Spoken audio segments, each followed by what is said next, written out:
Quand on me parle de ruine, j'ai en tête l'image de notre cher ministre de l'économie, Bruno Le Maire. Je sais que vous l'adorez aussi. En réalité, je suis tombé sur un chiffre très intéressant hier, quand on parle de ruine, qui est le déficit public français, pas en année pleine, à fin juillet. 169 milliards d'euros. C'est plus qu'en 2020, quand on lançait l'argent par les fenêtres lors du Covid. Donc c'est vous dire un petit peu l'état de ruine qu'est la France à l'heure actuelle, gérée par la Macronie avec l'influence de Bruxelles. Parce que quand je parle de ruine ou quand je parle de gabegie, il faut voir, et c'est un bilan qui n'est jamais fait notamment par les prétendues oppositions, qui est quand même le coût direct ou indirect de l'appartenance à l'Union européenne. Il y a un coût dont on entend un peu parler, qui est le plus évident, qui est la contribution française au budget de l'Union européenne. En net, en 2021, on était à 12,4 milliards d'euros quand même. C'est le budget de la justice qui a été réévalué de 30%. Donc c'est pour vous dire déjà le montant que c'est. Mais en fait, ce montant-là, ce n'est qu'un élément parmi tout ce que la France donne à l'Union européenne. Vous avez notamment tout ce qui est cofinancement hors budget, dont on entend très peu parler. Enfin, on entend parler dans les faits, mais pas ce que ça nous coûte. Dans les cofinancements, vous avez, quand on va donner de l'argent pour la guerre en Ukraine, ça, c'est pas prévu dans le budget, c'est hors budget, et donc ça va en plus. Quand on va donner de l'argent à Erdogan pour garder des migrants en Turquie, ça, c'est hors budget. Tout ça, c'est 6 milliards d'euros par an pour la France. C'est en plus. Mais vous avez d'autres coûts. J'ai lu aussi hier, donc j'ai pensé à vous, le Premier ministre allemand, Olaf Scholz, qui expliquait qu'il fallait quand même s'attaquer aux normes de l'Union européenne, parce que ces PME et TPE leur expliquaient que les principaux coûts et les principales normes venaient de l'Union européenne. En France, vous avez le MEDEF, censé défendre les entreprises, où vous avez un autoprétendu défendeur de la simplification contre la bureaucratie, David Lisnard. Les normes européennes, j'en entends jamais parler de leur part. Ben, sachez qu'en France, le coût d'application des normes de l'Union européenne, c'est 40 milliards d'euros par an. Environ 3/4 pour les entreprises privées et 1/4 entreprises publiques et administration. Ben, tout ceci, c'est un coût additionnel. Et vous avez aussi, bien sûr, un coût que certains peuvent considérer indirect, Pierre-Yves en a un peu parlé, mais qui est en réalité un coût direct de l'Union européenne. C'est le coût de l'immigration. Et le coût de l'immigration, ça a été chiffré par les contribuables associés, 54 milliards d'euros par an. Et là-dessus, l'Union européenne a une responsabilité directe. On ne peut pas, si vous voulez lutter contre l'immigration illégale, si vous voulez même d'ailleurs expulser les étrangers délinquants, il ne faut pas être dans Schengen, parce que si vous êtes dans Schengen, du jour au lendemain, ils reviennent par l'Italie, la Grèce, le Portugal, n'importe quel endroit. Le lendemain, ils sont en France. Donc ça ne sert à rien même d'expulser les étrangers délinquants si vous êtes encore membre de l'espace Schengen. J'ajoute à ça que les jurisprudences de la CEDH et de la CJUE font qu'il est très difficile, même quand vous avez quelqu'un qui est là illégalement, de l'expulser. Pour ce qui est de l'immigration légale, je rappelle quand même que le plus gros pourvoyeur, c'est le regroupement familial et c'est gravé dans le marbre par une directive de l'Union européenne. Donc tous ceux qui vous expliquent qu'ils vont réduire l'immigration dans le cadre de l'Union européenne se moquent du monde. Vous voyez bien Mélanie, ça ne marche absolument pas. En fait, j'ai vu un parti en France qui explique qu'il faut un référendum sur l'immigration. Banco, hein, je pense que c'est du bon sens. Les Français ont compris que l'immigration de masse était une plaie pour la France. On ne peut pas assimiler des gens qui viennent en masse. Et donc, pourquoi pas le faire? Mais si vous n'avez pas en même temps un référendum sur l'appartenance à l'Union européenne, c'est le Karcher de Nicolas Sarkozy sans eau. Si vous voulez mettre de l'eau, il faut mettre le référendum sur l'appartenance à l'Union européenne. Donc il faut arrêter de se moquer du monde sur ces questions, il faut être sérieux, il faut être crédible. Et un dernier coup direct dont je vais parler, qui est quand même celui du bouclier tarifaire. On en est déjà à 50 milliards d'euros, à 30 milliards d'euros pour la seule année 2023, le bouclier tarifaire sur l'électricité. Or, ce coût, c'est vraiment de l'argent balancé en l'air parce que si nous n'étions pas dans le marché de l'électricité de l'Union européenne, non seulement les particuliers, soi-disant protégés par le bouclier, paieraient moins cher, mais surtout et aussi toutes les entreprises, tous les PME, toutes les TPE et le record de défaillance qu'on a à l'heure actuelle, eh bien, il n'aurait pas lieu. Donc, c'est 47 milliards balancés en pure pète et 30 milliards. Donc, si vous faites les comptes, en annuel, le coût, je ne mets même pas le coût de l'euro dedans qui est à part, qui a été évalué, le coût, c'est environ 145 milliards d'euros. Donc, on est quasiment au montant du déficit en France.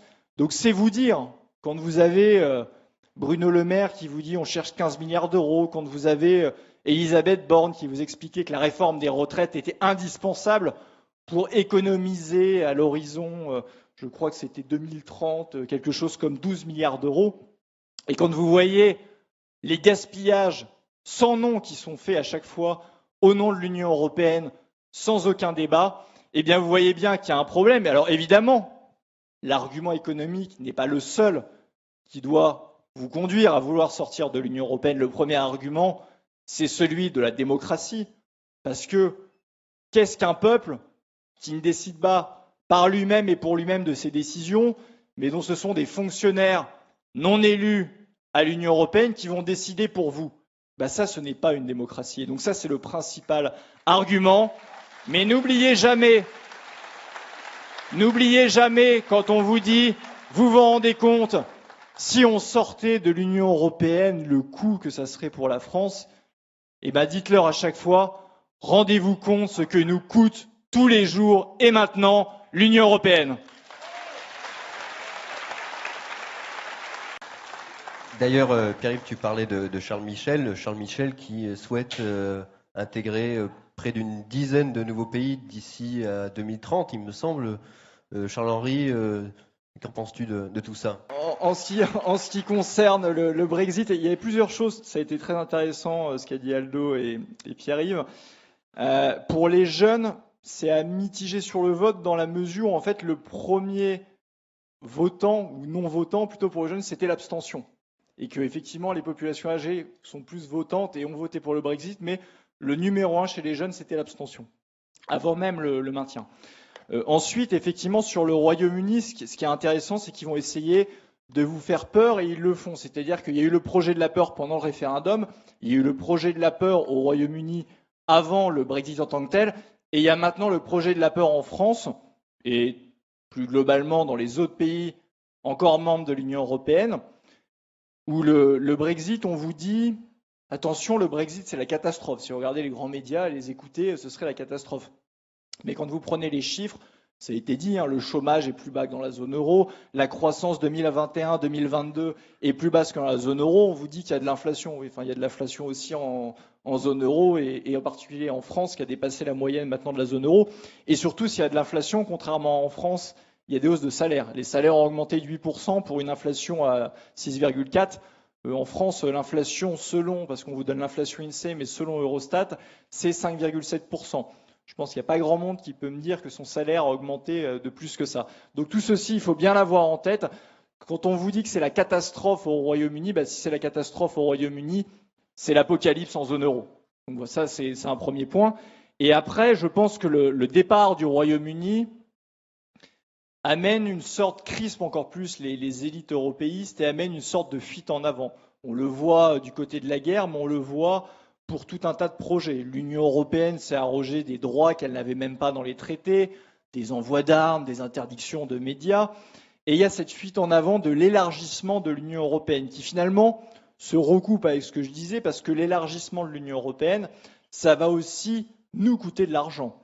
Ils veulent faire rentrer à l'horizon 2030 de 6 à 9 pays. Il y a les 6 pays des Balkans, parmi lesquels Serbie, Kosovo, Albanie, Monténégro, Bosnie-Herzégovine, etc. Et vous avez aussi Ukraine, Moldavie, Géorgie. En Géorgie, je crois que le salaire minimum, c'est du style 30 € par mois. Donc ça veut dire quoi? Ça veut dire que, évidemment, les pays contributeurs nets qui restent, dont la France, vont devoir mettre la main au pot. On peut estimer que ça va coûter entre 3 et 5 milliards d'euros en plus des 12 milliards qu'on payait déjà.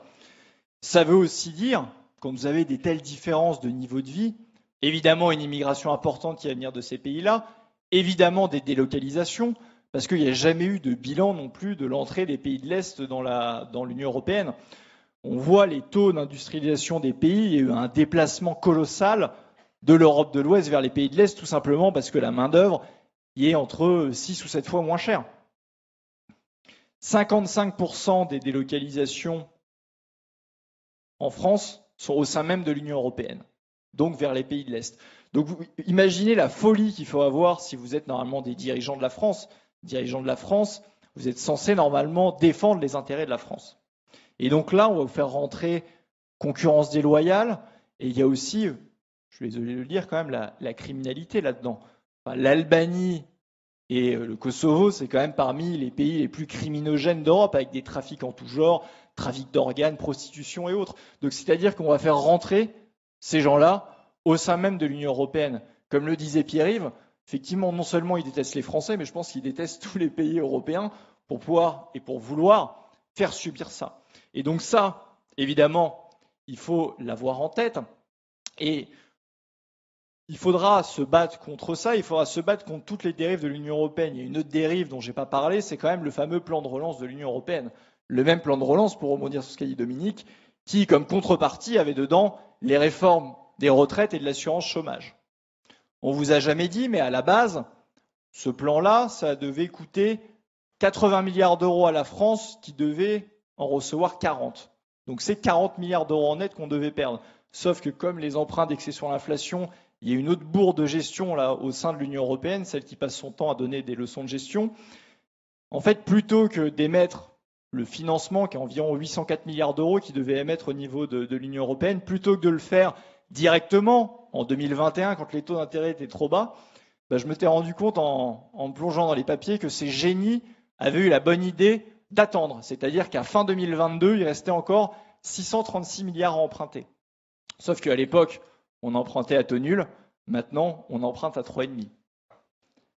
C'est quasiment 300 milliards d'intérêts par une erreur de gestion qui vont être payés et dont à chaque fois, la France paye 17,4. Donc, ça veut dire que ce n'est pas 80 milliards qu'on va payer. On va payer en net, au lieu des 40 milliards d'euros, on va payer en net 73 milliards d'euros pour la France. C'est-à-dire que à la base, ça devait être 40, on reçoit 37. Les 37 milliards d'euros qu'on va payer, c'est l'équivalent unique des intérêts qui vont être payés du fait de cette erreur de gestion, intérêts payés par la France. La quote-part des intérêts payés par la France.